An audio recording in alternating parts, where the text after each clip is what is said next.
les tout premiers membres de Sénégal REC. Ils sont là assis à sur les premiers rangs. Je ne dirai pas leur nom parce que la liste doit s'élargir. Nous voulons, dans les 30 jours qui viennent, avoir encore une fois cet arc-en-ciel de compétences sénégalaises que nous appelons à rejoindre Sénégal REC. Merci les premiers, Madame Kaizen, Soukaina, Imam, Monsieur le ministre.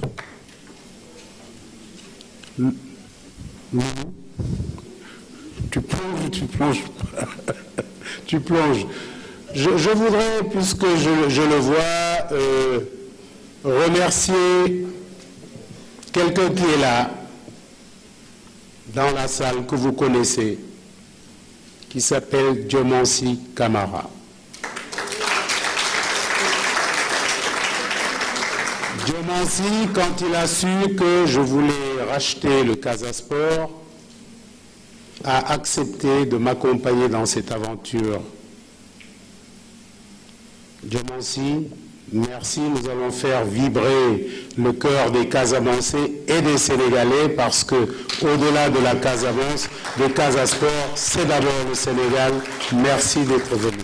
Merci. Donc, je prends 2 ou 3 questions.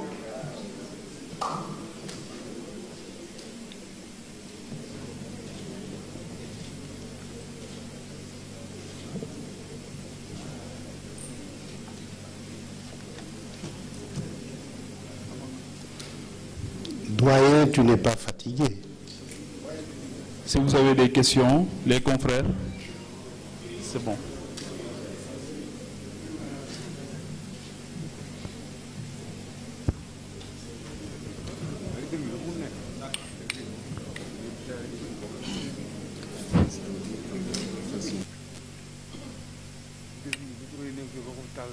Je leur ai dit, ils vont traduire. Ils veulent que je fasse un résumé en Wolof. Même si le Wolof dafa xaw a tax suuf. Comme vous n'avez qu'à traduire parce que c'est quelque chose de tellement sérieux. Je ne voudrais pas faire une traduction qui ne soit pas parfaite.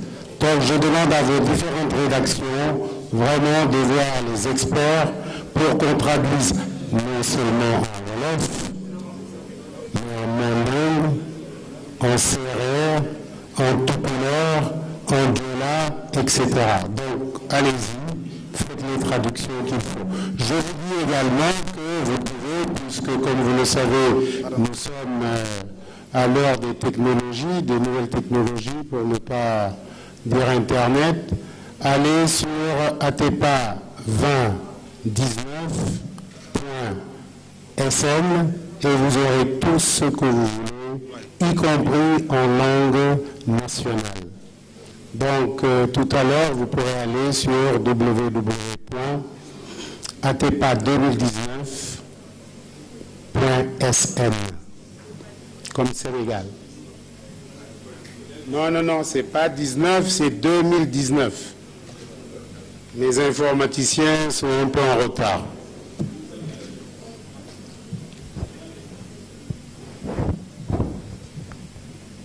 Il n'y a pas de question, ça veut dire que l'affaire de faire nañ.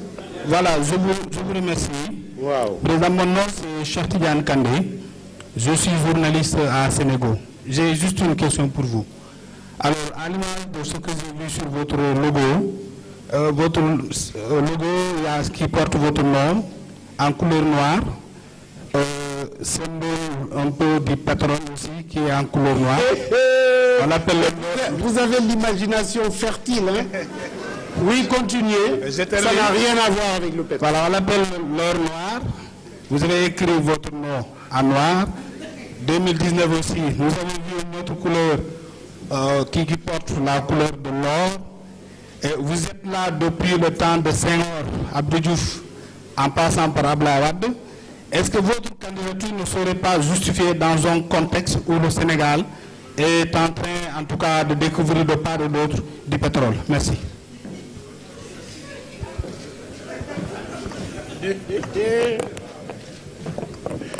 Je vous rassure. J'ai dit, d'abord, bien sûr, je ferai une déclaration de patrimoine. Cette question est pertinente. J'ai dit que si je suis président de la République, je renonce à mon salaire. J'ai également dit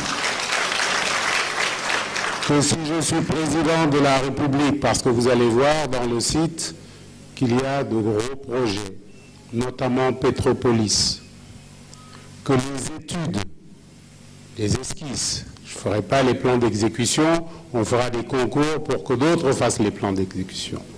Mais toutes les esquisses de tous les projets que je fais iront à ma fondation pour les talibés et les jeunes qui n'ont pas de quoi poursuivre leurs études. C'est très clair. Pierre Goudiaby, yàlla sutural na ko soxlawul xaalisu pétrole bi. Et je vous donne un conseil. Ku am yàpp doo ko jox bukki bu xiif. Donc, soyez rassurés, je ne prendrai pas un centime. Deuxièmement, ça sera un mandat unique de transition. En fait, j'avais voulu faire 3 ans pour refonder et laisser les plus jeunes prendre le relais. On m'a dit non, boo bëggee changer mentalité, 3 ans du doy. Donc je dis peut-être 4, mais jamais plus que 5. D'abord, je serai un vrai papy, 77 ans. Mais je crois profondément qu'il faut des jeunes, qu'il faut des gens en tout cas moins âgés que nous. Si j'accepte le sacerdoce, c'est parce que oui, je n'ai pas trouvé parmi les candidats quelqu'un qui ait l'expérience internationale pour sortir notre pays de là où il est. Je vous promets que si je l'avais trouvé, je serais derrière lui. Mais seulement voilà, il faut critiquer, mais critiquer ne suffit pas. Il faut montrer le chemin. C'est le plus important. Donc, rassurez-vous, jeune homme, le noir, ce n'est pas le noir du pétrole, c'est le noir de ma très belle peau noire. Et d'ailleurs, bon, je vois que dans la salle, il n'y a pas très sale, et je m'en réjouis. Là également, je voudrais, par exemple, qu'on interdise la publicité sur le Khessal dans nos télévisions. C'est un crime. C'est un crime. Une autre question?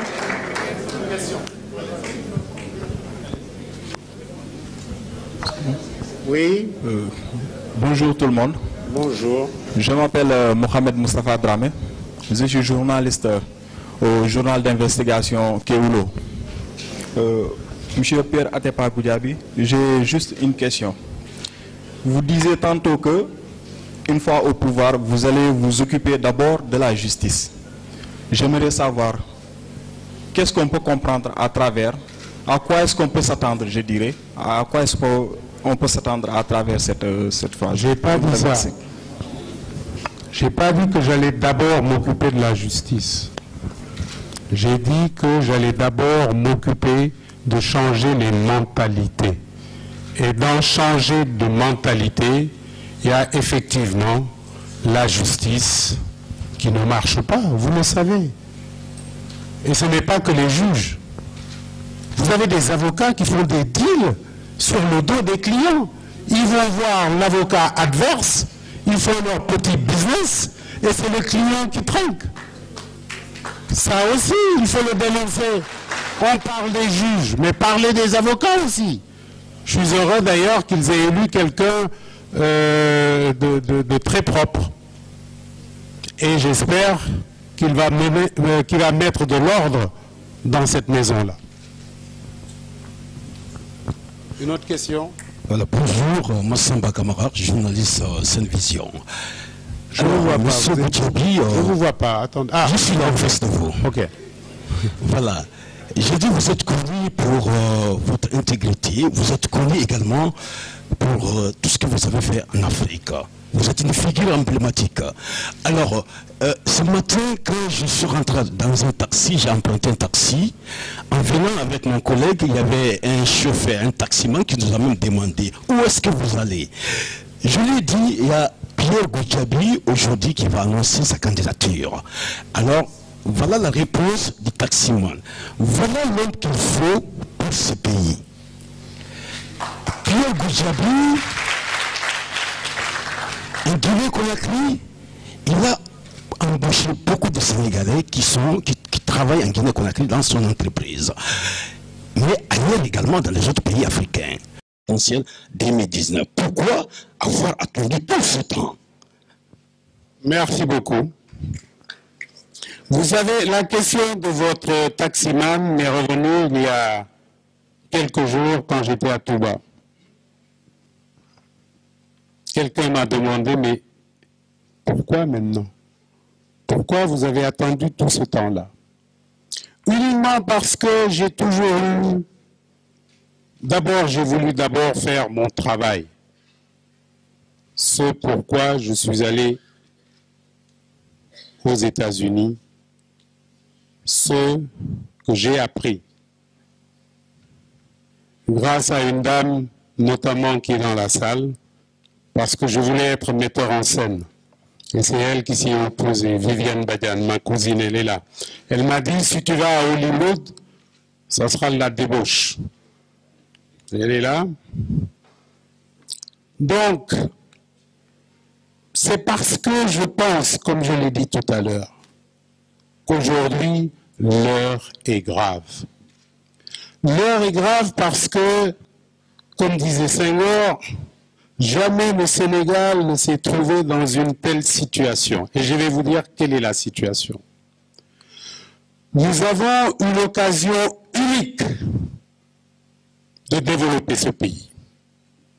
Le pétrole n'est pas une malédiction. Le Tout-Puissant ne vous donne pas ça pour que vous soyez malheureux. Et quand j'ai vu que les gens faisaient fausse route, notamment sur l'utilisation du pétrole, allez sur le site. L'essence, c'est 46% du pétrole.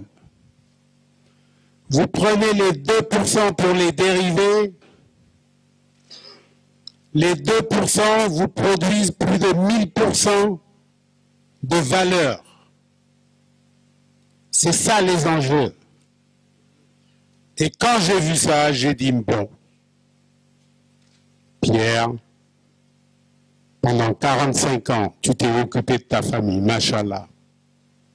Je ne sais pas combien d'années il me reste à vivre. Je vais le donner à mon pays. C'est aussi simple que ça. Le reste, je vais vous le donner. C'est pour cela que j'ai dit, je laisse tout pour m'occuper de mon pays. Parce que le petit de 10 ans, ce qu'il a dit, c'est vrai. On lui a montré, je n'ai pas voulu vous montrer tout ce que nous faisons ailleurs. Nous sommes en train de construire la plus grande tour d'Afrique, qui sera plus grande que la plus grande tour d'Europe, et qui sera solaire. Quand on a fait tout ça, on va faire quoi encore? Comme je l'ai dit l'autre jour, quand on va se retrouver devant le Tout-Puissant, il va me dire, Pierre Goudjabi, je t'ai presque tout donné. Presque tout. Qu'est-ce que tu as fait?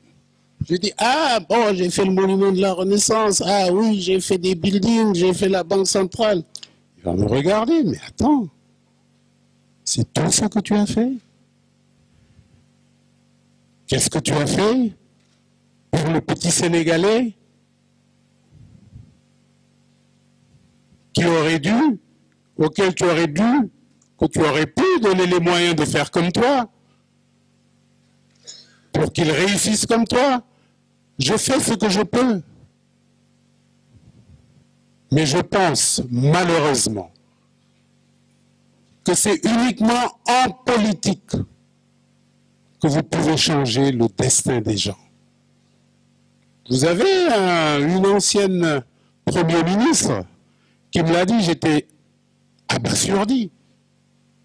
J'étais venu pour donner une contribution, dire non, ça ne marche pas. Elle me dit, ben non, vous n'avez rien à nous dire. Si vous voulez changer les choses, ben entrez en politique. Ce jour-là, je n'ai pas dormi. Et j'ai compris que la politique était une affaire trop sérieuse pour être laissée entre les mains des seuls politiciens de la politique politicienne. C'est ça qui m'a fait me révolter. Vous pensez bien que, bon, machallah, je peux rester là où je suis.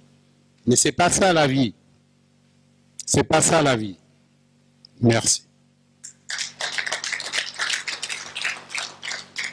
Une dernière question, parce qu'après... Voilà, oui. Voilà. Bien le bonsoir à tout le monde. Moi, c'est M. Amadou Tidiane Sow, je suis du journal rondelplus.org. Je vous félicite déjà de votre marque, parce que Atepa est devenu, sur le plan marketing, un branding au niveau international. Je vous interpelle sur le plan agro. Qu'en est-il de votre plan Delta? Quel profil le Sénégal peut-il tirer de ce plan-là? Ensuite, du plan Delta avec votre fenêtre agro-business, je vous interpelle dans le secteur agricole. Avec votre plan Delta, qu'en est-il exactement avec deux groupes que vous êtes en train d'explorer, c'est-à-dire l'Inde et le Brésil? Ensuite, une fois au pouvoir, sur le plan des start-up, on sait que le Rwanda est très développé sur le plan numérique. Est-ce que le Sénégal va signer une coopération avec ce pays-là qui est en train de booster son numérique? Merci beaucoup. Merci. Je vais peut-être commencer d'abord par le numérique. Vous savez, dans ce domaine-là, nous n'avons pas besoin, bon, le Rwanda c'est certainement un exemple, nous pouvons le prendre comme exemple. Mais excusez-moi, nous n'avons besoin de personne. Toutes les compétences sont là. Il suffit simplement de les organiser. Toutes les compétences sont là. Et nous allons au-delà. Je ne vous ai pas parlé du satellite que nous allons lancer pour la sous-région. Nous allons lancer un satellite avec nos amis chinois. Le président Sall vous l'a dit d'ailleurs quand il était à notre Loulou, quand il était à la entrée de l'Académie des sciences. Mais le plus important, c'est que nous fassions nôtre cette révolution numérique. C'est la raison pour laquelle vous verrez dans les propositions que nous faisons que nous avons proposé de transformer,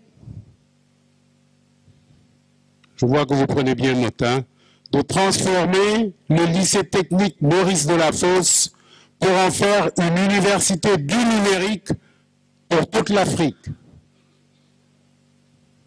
Dans le même ordre d'idées, bien sûr, on ne vient pas sur les propositions que nous faisons, mais nous avons également proposé, vous le savez, dans cette dynamique-là, de créer 20 000 lits supplémentaires pour nos étudiants pour qu'ils n'aient plus à faire 50 km pour venir étudier à l'UCAD.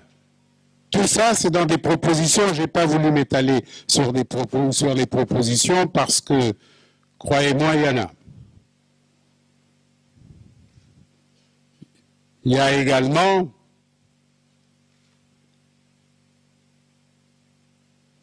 pour répondre maintenant à votre question sur l'agriculture,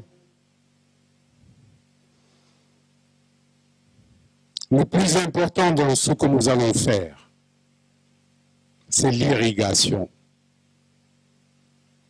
Pour pour que nos paysans n'aient plus cette angoisse de la pluie qui vient ou qui ne vient pas. Nous sommes assez bien arrosés pour avoir un programme d'irrigation. Et bien sûr, prendre l'exemple des pays que vous avez cités, il y en a d'autres. Nos amis nord-coréens m'ont invité à aller dans 2 semaines en Corée du Nord parce qu'ils ont des techniques extraordinaires, mais je leur ai dit, réglez d'abord vos problèmes avec Trump, après vous me verrez là-bas. Mais enfin, tout ça pour vous dire que l'agriculture, bien sûr, sera une priorité. Mais ça, tout le monde le dit et personne ne le fait. Vous savez par exemple qu'avec WAD, c'est nous qui étions à la base de ce fameux programme d'autosuffisance en riz. Seulement voilà, quand vous nommez des ministres qui ne savent pas ce qu'ils font n'importe quoi. Il y a eu 200 conteneurs qui sont arrivés de l'Inde pour irriguer la vallée, pour que nous puissions avoir enfin l'autosuffisance en riz. Le ministre de l'Agriculture d'alors a pris les 200 conteneurs, il l'a distribué au marabout. Résultat, on n'est toujours pas autosuffisant en riz. Et c'est là où c'est important, quand je dis que nous voulons avoir cet arc-en-ciel de compétences, je veux qu'on mette nos compétences au travail. Si nous le faisons, vous verrez que nous allons développer ce pays-là. Les compétences sont là, on ne les utilise pas. Et nous mettrons les compétences sénégalaises au travail, croyez-moi. Ça va même au-delà. Nous sommes en train de faire, et moi avec, une ville nouvelle. Nous avons fait la Banque centrale il y a 44 ans ou 43 ans. Toutes les portes et fenêtres de la Banque centrale ont été faites par un artisan Boliba. Ça fait plus de 40 ans. C'est toujours là. C'est différent des chinoiseries qu'on vous met aujourd'hui, qui après-demain foutent le camp. J'ai rien contre mes amis chinois, c'est mes amis, j'ai un bureau là-bas. J'espère qu'ils ne vont pas le fermer. Mais j'interpelle nos autorités. Il suffisait simplement de dire qu'à Diamniadio, toutes les portes et fenêtres seront faites ici au Sénégal. C'est tout. C'est tout. Et ce n'est pas encore tard. La dernière question, parce que je crois que moi-même j'ai soif. Alors oui, c'est vrai, c'est la dernière question puisque c'est Pape Diatta qui parle. Pape Diatta, rédacteur en chef de la radio panafricaine Convergence FM. Moi, j'ai quelques questions à poser à Pierre Goudiaby Atepa.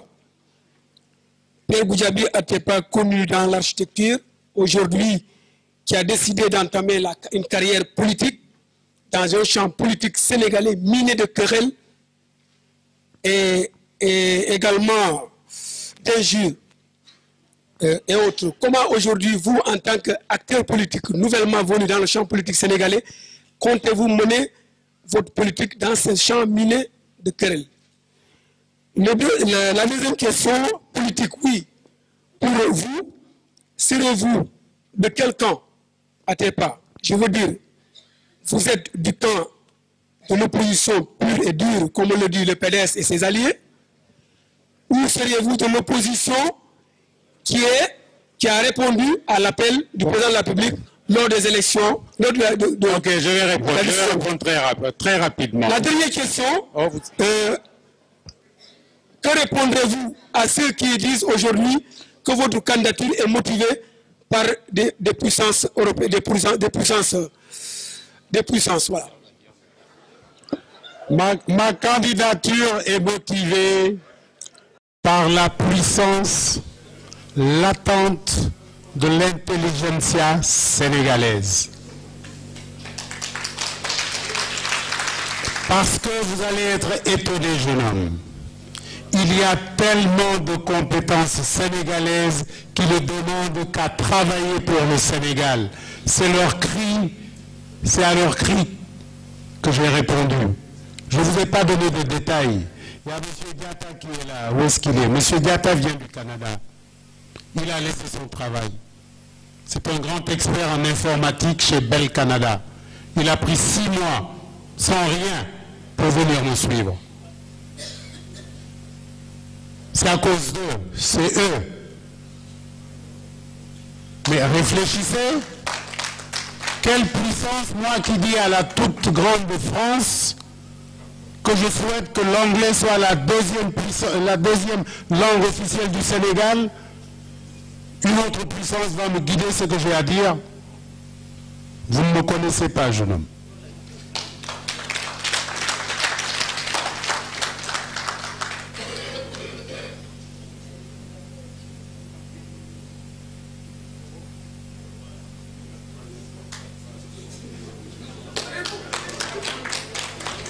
Mais c'est vrai.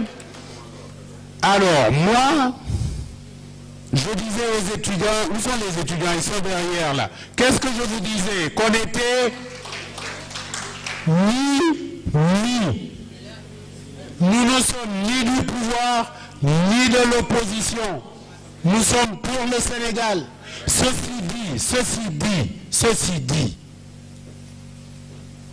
au sein du pouvoir, ce ne sont pas tous des pourris. Ce ne sont pas tous des pourris. Et dans l'opposition non plus, ce ne sont pas tous les gens qui sont là pour dire une chose et son contraire demain. Il y a des Sénégalais valeureux qui sont dans le pouvoir. Beaucoup d'entre eux veulent le quitter d'ailleurs. Donc nous, jeunes hommes, vous posez une question et vous n'écoutez pas. Oh, mais voilà ce que je dis. Changez l'indicoi. Quand tu poses une question, tu écoutes.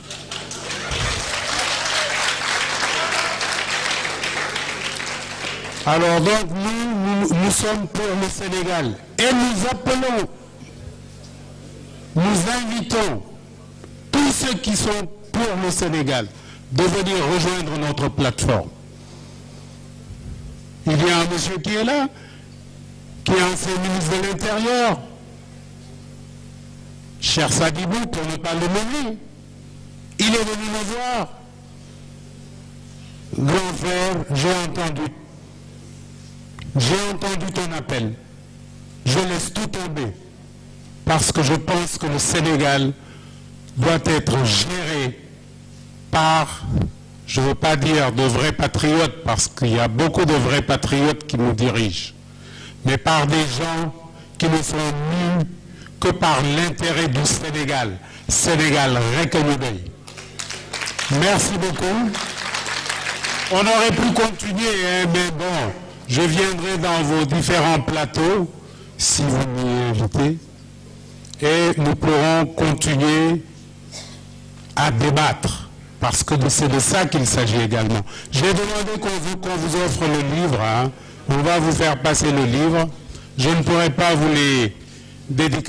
De dire à leurs voisins que oui,